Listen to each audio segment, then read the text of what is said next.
Thank you very much, Ilaria, for your introduction. And let me, of course, start by saying thank you to all the organizers for giving me the opportunity of giving this talk. As you can see, I'm extremely excited about it. And thank you all for being here. Well, what I would like to do is to talk about algebraic curves with many rational points over finite fields. And more precisely, what I would like to do is, of course, start by fixing some notations, some basic definitions and terminology that will allow me to introduce the protagonist of my talk, that is to say, maximal curves over finite fields. And then what I would like to do is really to talk about my past, present, and future research plans around maximal curves over finite fields. About the past, I would like to talk about the problem of constructing and classifying maximal curves over finite fields. I will describe my main contributions to the problem, as well as some open problems I think are interesting. Then I will move to the present, what I've been working during the most recent years. And there the problem is how to compute Weierstrass semigroups on maximal curves, on point of maximal curves. And finally, I would like to mention what I'm planning to do in the future, more precisely during the next 5 years. And I would like to talk about the project CREATE that will be carrying on at DTU at my university between 2023 and 2028. So let us start with some notation. In the following, I will denote with x a projective, geometrically irreducible, non-singular algebraic curve defined over a finite field, fq, q of course being a prime power. What it means is that x is a set of special points in our projective space, let's say r-dimensional, over the algebraic closure of fq, and these points are satisfying identically a certain number of irreducible polynomial equations with coefficients over fq. What does it mean suitable? What formally means is that we want an algebraic variety of dimension 1. This is what it really means. And well, said like this, it looks like the properties depend strongly on the polynomials that we use to define the curve, and this is the case. But of course, as it always happens in mathematics, also here we have a notion of an isomorphism between algebraic curves, the so-called birational isomorphism. And somehow in this way it is possible to try to detect those features that are not really dependent on the model that we are exhibiting our curve with, but they are somehow invariant under isomorphism. Every isomorphic curve to the one we are studying will have the same features. One of such invariants is the genus G of the curve.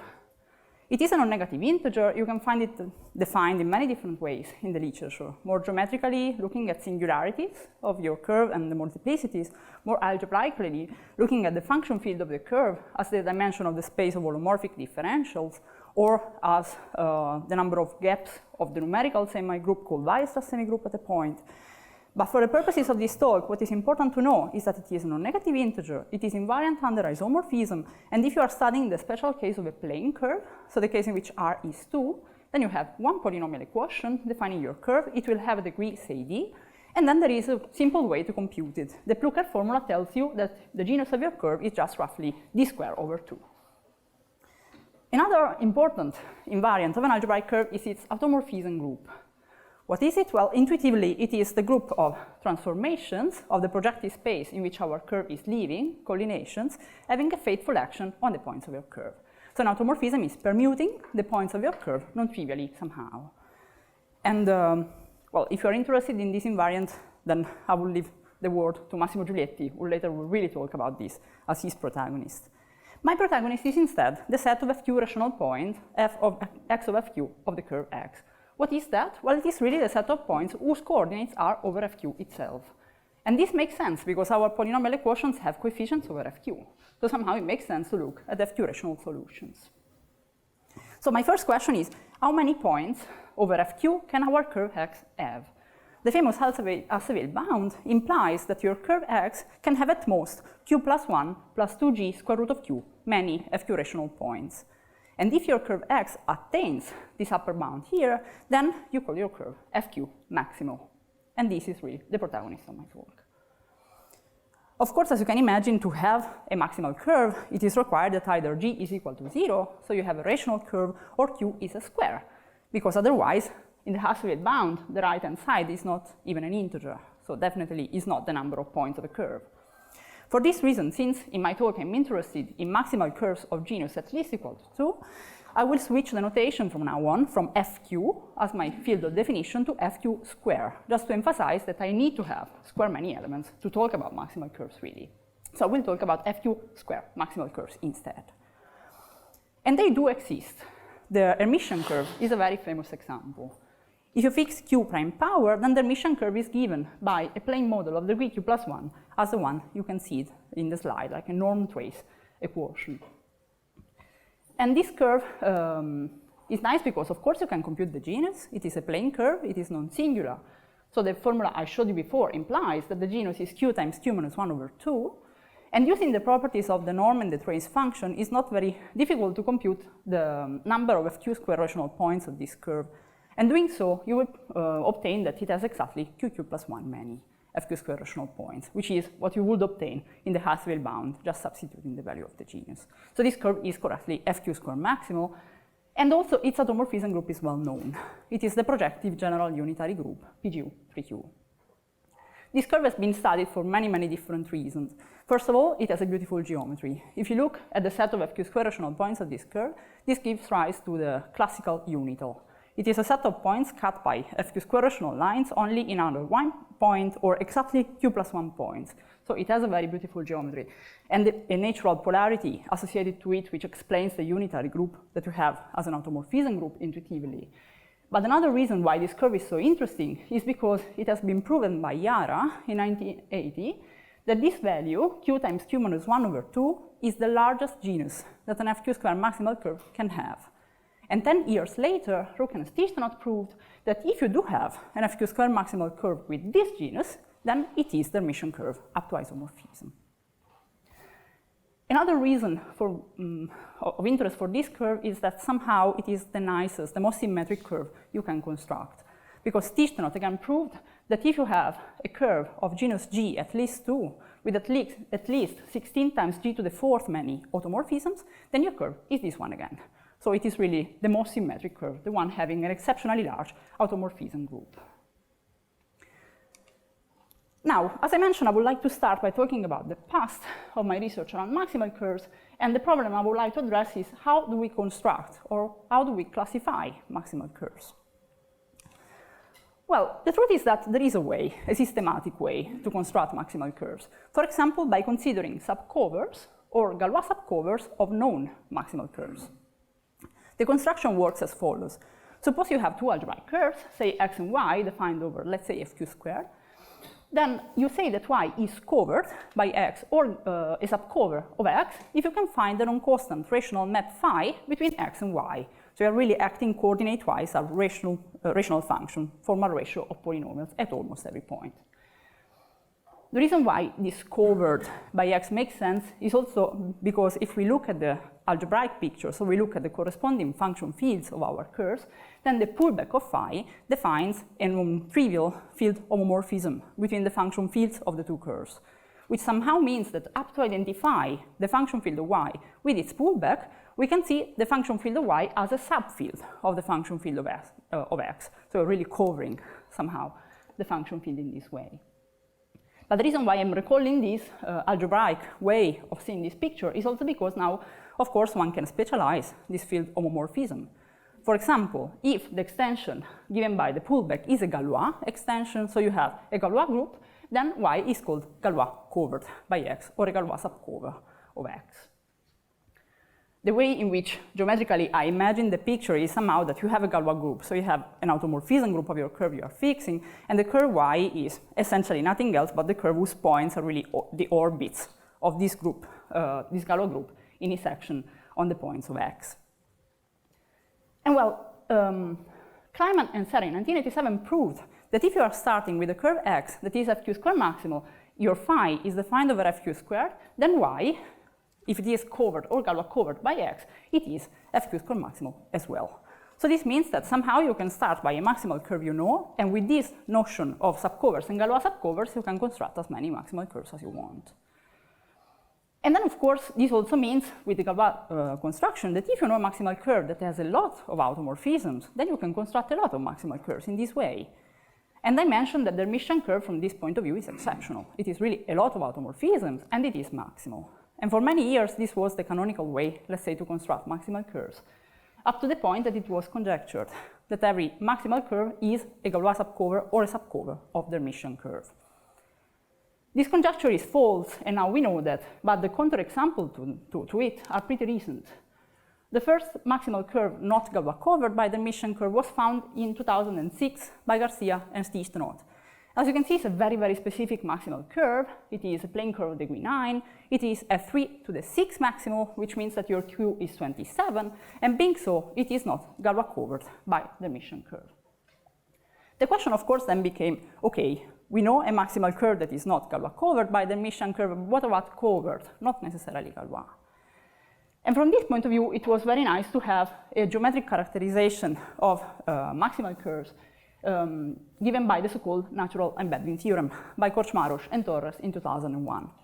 What the authors proved is that maximal curves are nothing else but, and it is an if and only if, curves contained in some Hermitian variety for certain projective dimension R, of course at least equal to 2. Being so, they are irreducible and of degree Q plus 1, and being so, they are non-degenerate. They are not contained in a hyperplane. And these are, in this if and only if, in this characterization, is called the geometrical Frobenius dimension of X. And the interesting case, I would say, is that in which R is at least equal to 3, because if R is 2, if you have a maximal curve of Frobenius dimension 2, then you have a curve that is contained in an Hermitian variety in P2, which means an Hermitian curve. And it has the same degree of the Hermitian curve, and it is not contained, it is non-degenerate, which means you have the Hermitian curve, really. So the Hermitian curve is the only curve of Frobenius dimension 2, maximal curve of Frobenius dimension 2. And if this natural embedding theorem somehow suggests a connection between maximal curves and Hermitian varieties, in particular the Hermitian curve leaning towards proving that the conjecture is true, in reality, it gives you a way to imagine how to construct maximal curves, because it is an if and only if.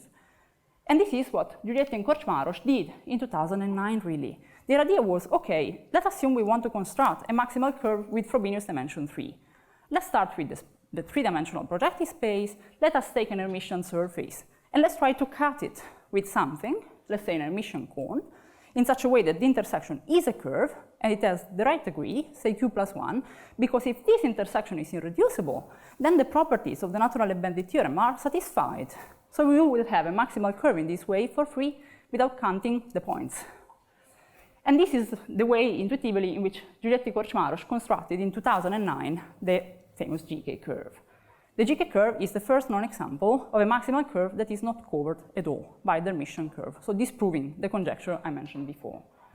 Algebraically, the curve is given by two equations, the one that you can see in the slide. Q is your arbitrary prime power, and somehow you can see that the second equation is an Hermitian curve. So you are kind of lifting the points of the Hermitian curve to the space, you are introducing a z coordinate with an extension of degree QQ plus 1 over Q plus 1. And even though you do this, you lift the points of the Hermitian curve to the space, this curve is not fq squared maximal. It is fq to the 6 maximal. And as such, it is not covered at all by the Hermitian curve. When I was a PhD student, I was pretty much curious about noticing that both this curve here, the first example not covered, and the first curve I mentioned, the GS curve, the first example not Galois covered, are both fq to the 6 maximal for some q. This is f3 to the 6, and this other one is fq to the 6. So my question was, why are they both fq to the 6 maximal? Is just a coincidence, or is there something hidden there in the cardinality of this finite field? In principle, I can have fq squared, right? Maximal curves, fp squared even, where p is a prime. In this way, I don't have a 6th power. So can I find an fp squared maximal GK curve? This was my question. And starting studying this question as a PhD, I realized that there was a conjecture in reality, that every fp squared maximal curve where p is a prime is a subcover of the Hermitian curve, meaning that you cannot find an fp squared maximal GK curve. I studied this problem with Daniele Bartoli and Fernando Torres in 2020, and there we had the impression that somehow we are simply studying all the examples that we have of maximal curves are very nice, very symmetric, with a lot of symmetries, with a lot of automorphisms. And the reason is clear, because as I mentioned before, if you have a maximal curve with many automorphisms, you can construct many other maximal curves. So our idea was that maybe we are simply looking at two nice curves, too symmetric, to not be Galois covered by the nicest curve we have, by the Hermitian curve. And this because of some numerical coincidence occurring because of cardinality at p squared, where p is a prime. And this happens because we proved with Daniele and Fernando that if you have an FP square maximal curve with at least 84 times G-1 automorphisms, then your curve is a Galois subcover of the emission curve. This doesn't prove the conjecture, right? It just justifies it somehow. We are just looking at two nice examples. And of course, our next question was, can we just cancel the red hypothesis in the theorem and prove that every FP square maximal curve is Galois covered? In this way, we would prove the conjecture. But we realized that this is not the case. In the same paper, we consider the F71 square maximal Frick-Big curve, and this particular FP square maximal curve has exactly 84 times G-1 automorphisms, and it is not Galois covered by the emission curve. So this example showed that the bound that you can see there is sharp. It cannot be improved. There are some questions that I think it would be nice to analyze in the future. For example, can the Frick-Big curve be covered by the emission curve? We know it is not Galois covered, but can be covered in general. And I think any answer given to this question would be interesting, because of course, if it is not covered, then it will disprove the conjecture, being hence interesting. But if it is covered, then it will provide, up to my knowledge, the first example of a maximal curve that is covered, but not Galois covered by the emission curve. I don't know any such example. Another interesting question would be, can we find the results like this theorem for Fp to the 2n maximal curves, like Fp to the 4th, for example? And I honestly don't know the answer to this question, but I think it would be interesting to analyze. So as you can imagine, the GK curve was really important for the literature because it shows that there is completely new ways to construct maximal curves, absolutely away from their emission curve. So people started trying to understand the essence of the GK curve and try to generalize it somehow. And the first known generalization of the GK curve was constructed by Garcia, Guneri, and Stichtenaut in 2010 with the so-called GGS curves. The GGS curves are really a generalization of the model of the GK curve, because as you can see, fixing n at least equal to 3 and odd, the corresponding GGS curve Cn is again a lifting of the points of the emission curve to the space. We had a z coordinate in the same way, but now the degree that you have for the z coordinate is not anymore q cubed plus 1 over q plus 1, but q to the n plus 1 over q plus 1, which means that if n is 3, that curve is the GK curve. But it is an infinite family of maximal curves because Cn is fq to the 2n maximal. So an infinite family generalizing the GK curve, the model. The question was natural. I mean, are those curves related to the emission curve like the GK curve is not, or are they, for example, Galois covered by the emission curve? And Durst and Max studied this problem in 2012, proving that if q is at least equal to 3, then the curve Cn is not Galois covered by the emission curve, so an infinite family of not Galois covered maximal curves. Their proof fails if q is 2, and they conjectured the same result to be true the same year, and this conjecture was the starting point of my research, because it was my master's degree thesis with my supervisors, Massimo Giulietti and Giovanni Zini, and there we proved for my master's degree thesis that if q is 2, the curve Cn is not Galois covered by the emission curve. Our proof was very elementary, because thanks to the results by Durst and Mack, we could say a lot about the potential Galois covering of this curve. If you assume by contradiction, indeed, that your curve Cn is Galois covered by the emission curve, then you have a Galois group G, which is a subgroup of the automorphism group of the corresponding emission curve, so a PGU, 3Q, and then, well, you know exactly the order of your group, and you know exactly the action of your group, and this because Durst and Mack obtained that already. So what our idea was is that, of course, G, being a subgroup of PGU3Q, will be contained in some maximal subgroup of PGU3Q. And they are known, they are classified. They were classified already in 1925 in characteristic 2. So our idea was, okay, let's assume that G is contained in a specific maximal subgroup, and let's try to prove that the corresponding Galois subcover cannot be isomorphic to Cn, because maybe it has a different genus, or maybe it has a different automorphism group. And those are invariant under isomorphism, right? So if I can prove that the genus is different or the automorphism group is, then definitely the corresponding subcover cannot be Cn. And this is what we did with the case-by-case analysis, so very elementary approach. This was the starting point of my research, and then as a PhD student, I came to Denmark for the first time as a guest, and I started working with Peter Behlen. What we did there in 2018 was to try to point at other features of the GK curve that are nice and try to generalize them in a different way, maybe obtaining a second generalized GK curve. Not generalizing the model anymore, like Garcia-Gunner-Stisnov did, but somehow something else. And we decided to look at the automorphism group of the GK curve because it is extremely, extremely beautiful. What the authors, Juliette and Korczmaros, proved in the original paper is indeed that if you consider automorphism group of the GK curve and the group corresponding to this lifting of the points of the mission curve to the space, then that group of order q cubed plus 1 over q plus 1 is normal in the full automorphism group. And the quotient group, which is by construction only acting on x and y, so it is an automorphism group of the mission curve, is actually everything. It is the entire automorphism group of the mission curve, PGO3Q. Said differently, it means that the way in which they lifted the points is so special that not only you obtain a maximal curve, but you can also lift all the symmetries of the mission curve to this very special space curve. And this doesn't occur for the GGS curves. Again, this lifting of the points to the space, the group of order q to the n plus 1 over q plus 1 is normal. That is true again. But the quotient group is not everything. It is a maximal subgroup of PGO3Q. The stabilizer is pointed at infinity, the largest maximal subgroup. But as I mentioned before, the maximal subgroups of PGO3Q are known completely. The second largest one is the stabilizer of a non-tangent line L. So our idea was, why don't we construct another family of maximal curves? Let's call them xn, where n is again at least equal to 3 n dot, in which we have an extension of the points of the mission to the space of the same degree, q to the n plus 1 over q plus 1, but in such a way that this quotient group is now this other maximal subgroup here. Well, let us see what happens. How do you force a property of this type? So how do you force your space curve to lift all the automorphisms of the mission curve fixing a very special non-tangent line? The way in which we realized that was possible is first understanding how that was possible for the GGS curve. How did the authors there obtain the possibility of lifting all the automorphism fixing one point? Well, the reason is more or less the following. Consider your GGS curve xn, I just write the model there again, and consider an automorphism alpha of their mission curve, so the first equation, fixing a point, let's say the point at infinity.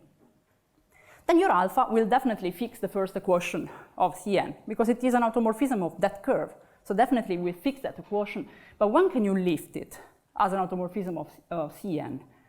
Well, you can lift it, I would say, if you can find an action on the z coordinate, the one that you are adding, in such a way that also the second equation is preserved. Because if you can fix both the equations, then of course you are permuting the solutions. So you are permuting the points of the curve. And of course, if you look at the second equation, the right-hand side is only depending on y. So what alpha does on the right-hand side, you know, because you know how alpha acts on x and y, the coordinate of the mission curve. So our idea was, let us try to compute the image of the right-hand side and see what happens. And what we realize is that any such alpha will map the right-hand side into a multiple of it, a constant multiple, a times yq squared minus y. And that is a very peculiar property, because at this point you can just define alpha z like a multiple as well, lambda z, where lambda to the q to the n plus 1 over q plus 1 is a. Because in this way, if you compute the image of the left-hand side of the second equation, then you get the product of lambda and z to the corresponding degree, q to the n plus 1 over q plus 1, and on one hand, lambda to that power is a, the constant you had before, and z to the q to the n plus 1 over q plus 1 is the right-hand side. So you get exactly a times yq squared minus y, the image of the right-hand side. So as you can see, if you look at the last equality over there, you can see that alpha will preserve definitely also the second equation. So what the essence is that if we can somehow replace the right-hand side with something that is mapped by constant multiple by the group we want to lift, we will definitely lift it exactly in the same way. For this reason, trying to find a new right-hand side, we decided first to change the model of the mission curve. Because if you consider this isomorphic model of the mission curve, the Fermat curve of the Vq plus 1 on the right, you will realize that it doesn't have any more one point at infinity, but it will have q plus 1. And they will be on a line, the line at infinity, which is a non-tangent line.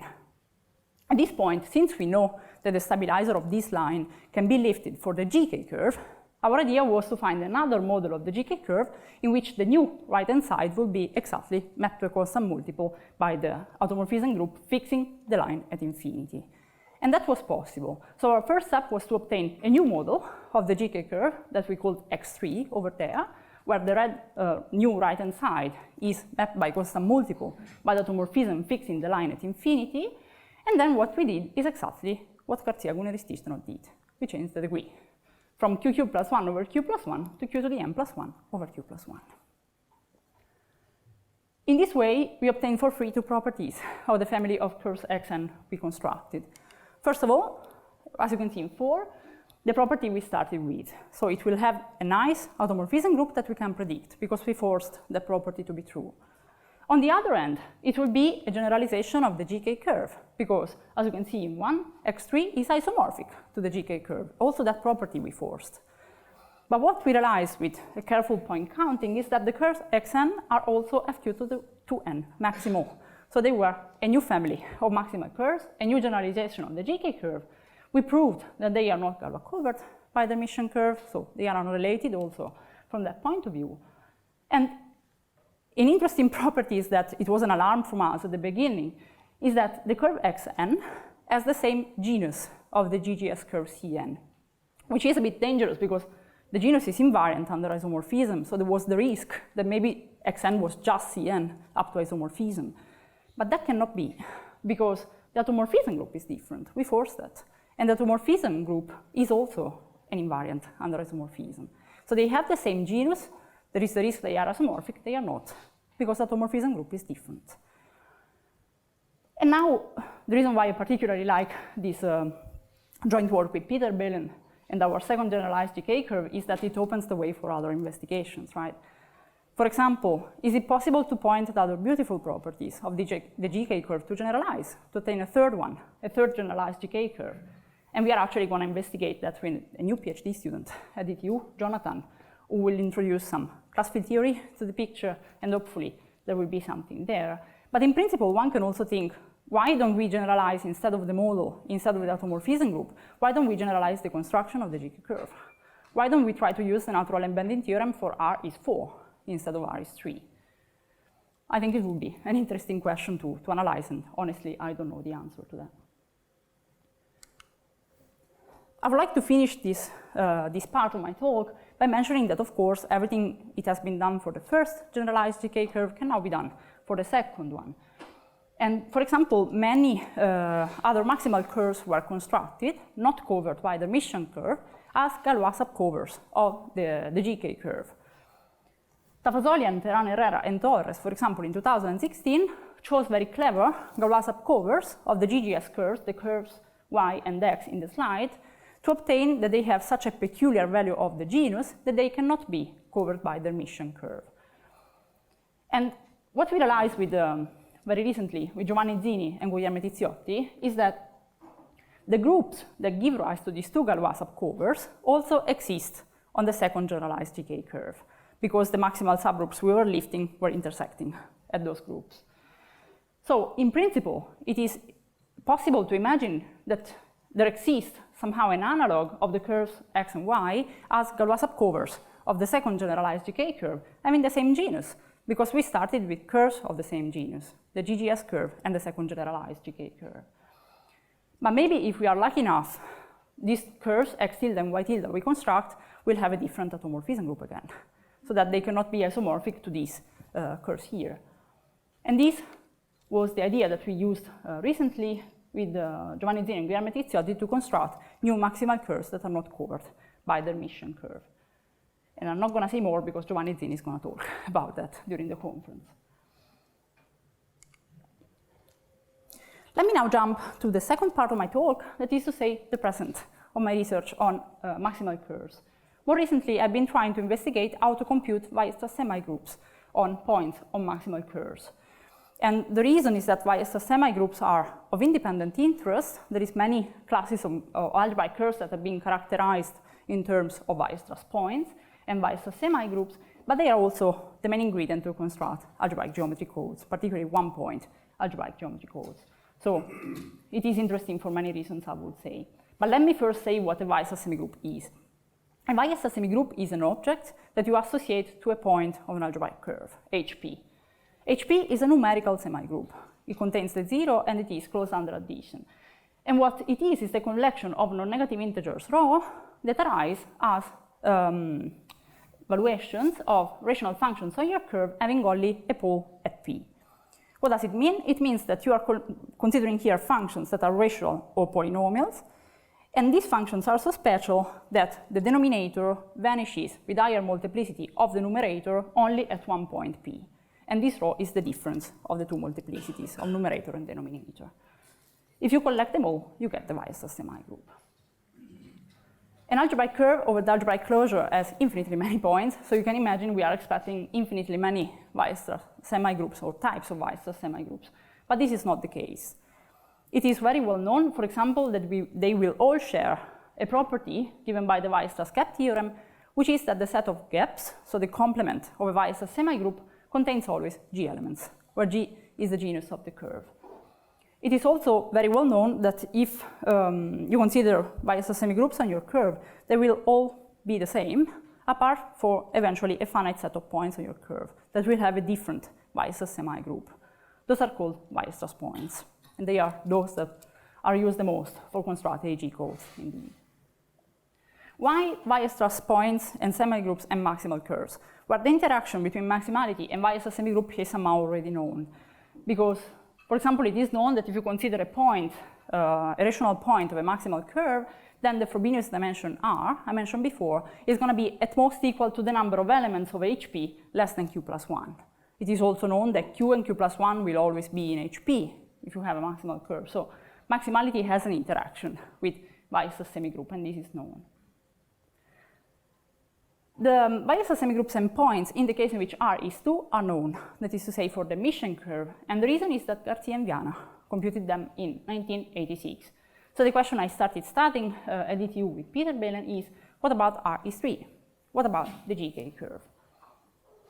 There, we realized that something was actually known, namely the Weierstrass semigroup at FQ square rational points was known.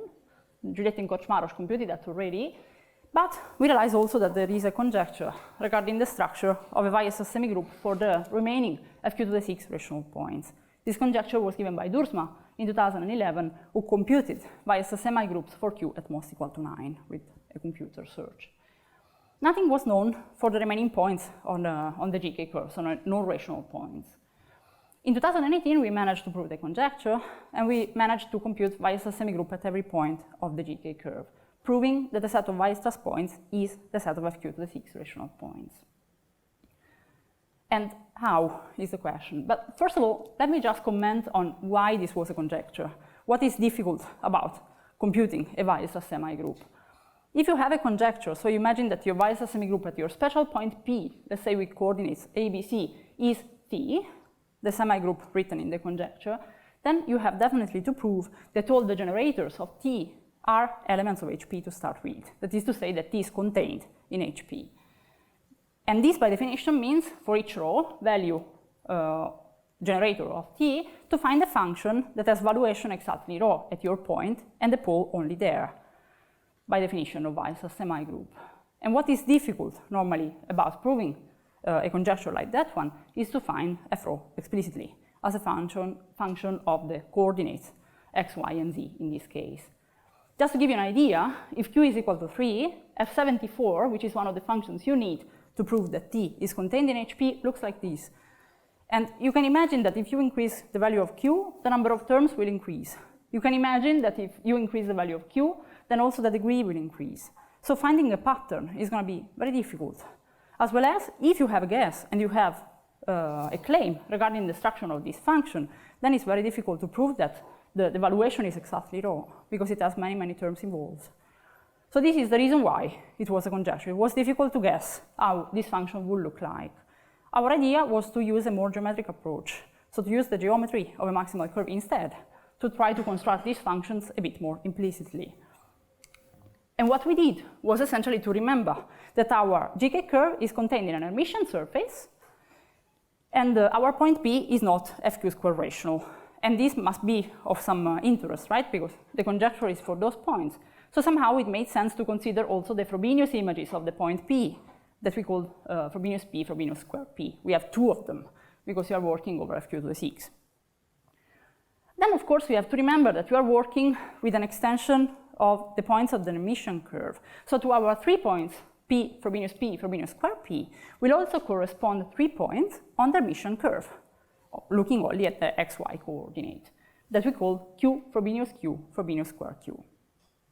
Now, the power of the natural abelian theorem, the so-called fundamental equality, allows you to predict that if you consider at the point P the tangent plane to the emission surface in which the curve is living, this function here, z tilde P, that can be seen as a function in the function field of the curve, will have a very, very beautiful divisor. It will vanish only at P with multiplicity Q cubed plus 1. And since we have 1 point at infinity, it will have only a pole at P infinity. So this allowed us to consider the reciprocal of this function will have only a pole at P, and so to move, let's say, the multiplicity of multiples of Q cubed plus 1 somehow. Then, if we go to the emission curve, we have to remember we have these 3 points, Q, Frobenius square Q, and there the fundamental equality and this natural abelian theorem will invite you to consider not the tangent plane, but the tangent line. So it was natural to consider the tangent line x tilde P through Q, and also the tangent lines through the Frobenius images that we call the Frobenius twists of the tangent line. And these functions that make so sense in terms of the geometry of the curve are everything one needs to prove the conjecture. The conjecture has been proven by showing that the functions we need fi just look like that combination of these very special functions I mentioned before.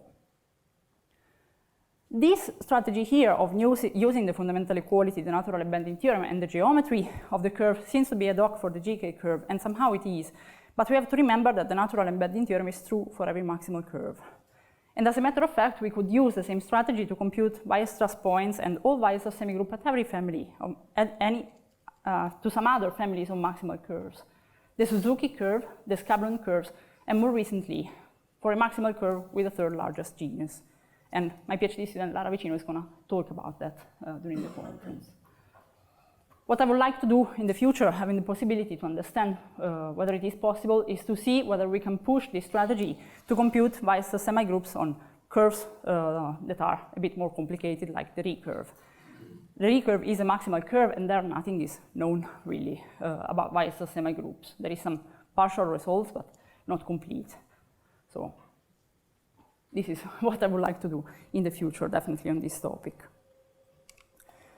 I would like to close this chapter about the present by saying that the power of the natural abelian theorem and the fundamental equality is not only for computing Weierstrass semigroups, but it can be used in many different other applications.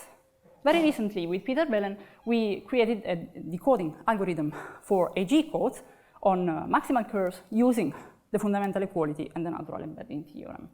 Our decoder is a list decoder, which means it doesn't give you a code word as a result, but it gives you a list of potential code words. And it is in the spirit of the Guruswamy-Sudan decoding algorithm. This is known for Reed-Solomon codes and also for AG codes that was already known.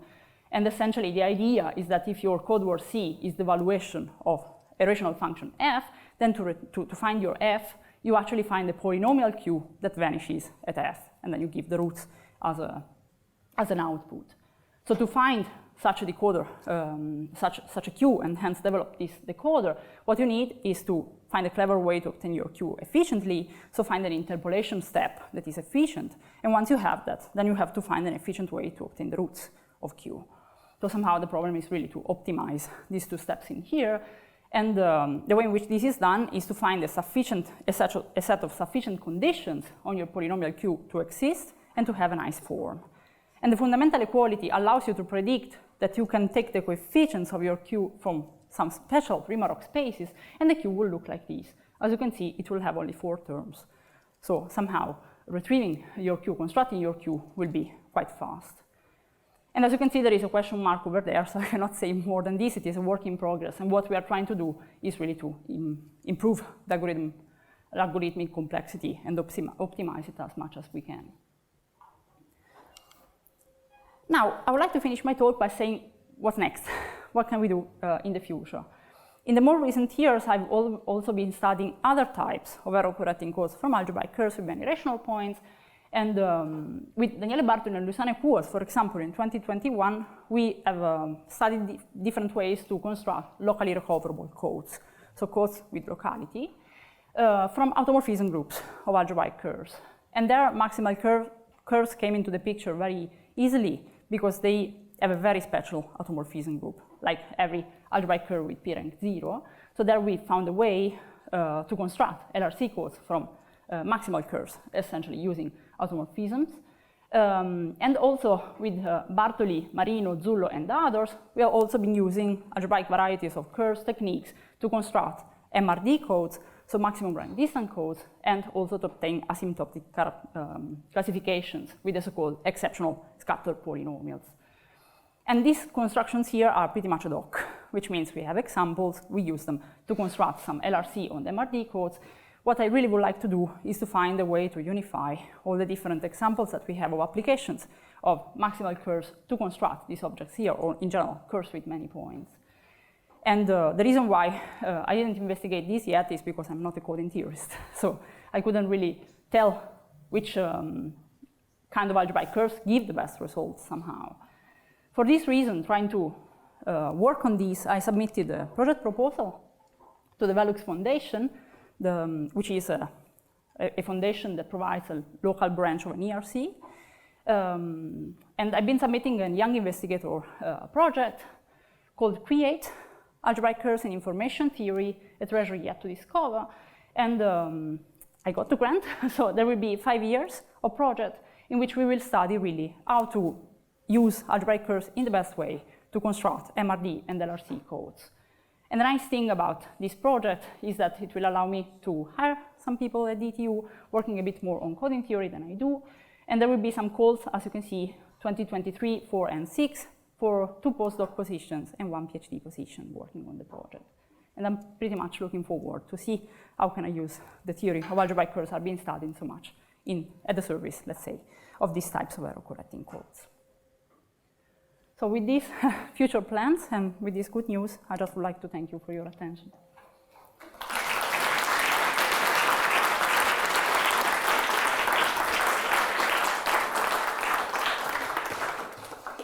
So are there any questions?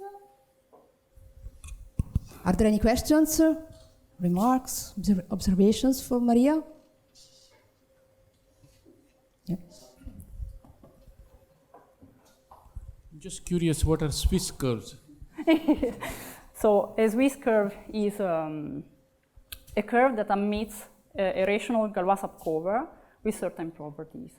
The reason why we are interested in this construction, like in having special Galois subcovers that give rise to rational curves, is because there is an easy way to construct self-orthogonal AG codes in this way. And then with the CSS construction, one can construct quantum codes from that. So we somehow try to find a class of curves admitting these special Galois subcovers because we knew they will give rise to self-orthogonal AG codes in this way. So yes, some more questions? Yes.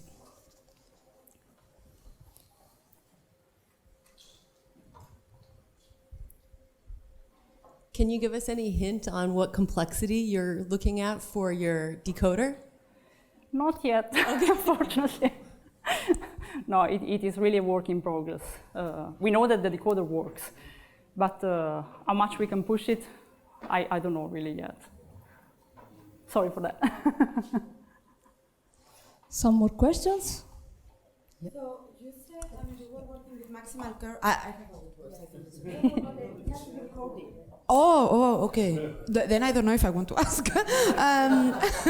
So you were talking about Q and even power of P, because I mean it's the only way in which if the genus is greater than 0 that you can get like a maximal curve. But I mean you could be also interested like when Q is an odd power, and then you get like the maximum that you can get given by the bound. So any of the techniques, strategies that you described, do they apply for this case? For Q and odd power of a prime P? Yeah. I'm not sure. I'm not sure because it was really peculiar, the number, the P square we had. And everything works because of that. already when saying it would be nice to analyze fp to the fourth maximal curves, already there I can see that it will be much more complicated. So I'm not sure that the techniques will just follow immediately from there. One could try, but I can't predict how difficult it will be. So it's really different? Yeah, I would guess so, but I didn't try, so it is a wild guess. So, some more questions? Yeah.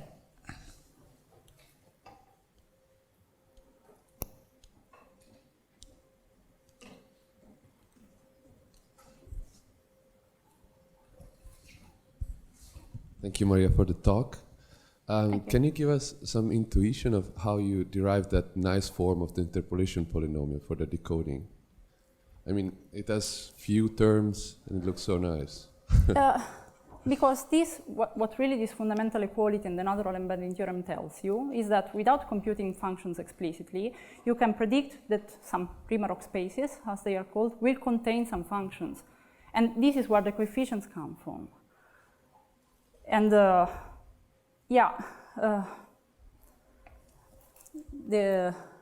exactly. The fundamental equality also looks like this somehow. In reality, if you pick a point which is not FQ square rational, it will look like Q times a point plus the Frobenius image minus Q plus 1 another point. And this Q power here and the 1 come exactly from this QP plus the other point. I don't know how to explain it. It's really that we could predict the existence of functions with specific divisor from the fundamental equality. And this function will give rise to these coefficients here. Okay. So this would also work for AG codes that are not related to one single point? Yeah. Okay. Thank you so much. Yeah. Okay.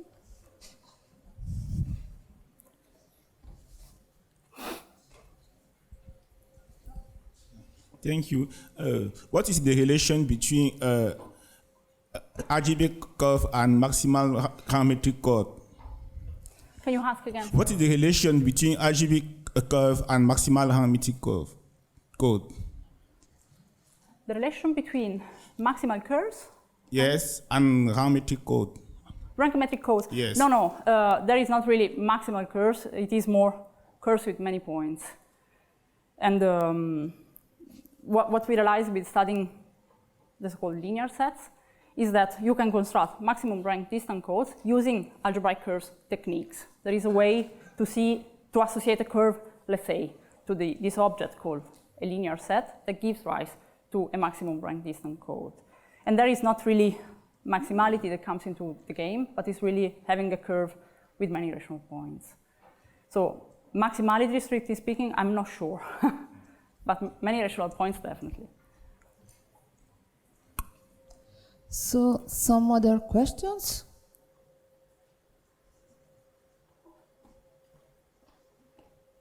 So, if not, let's thank Maria again. Thank you very much.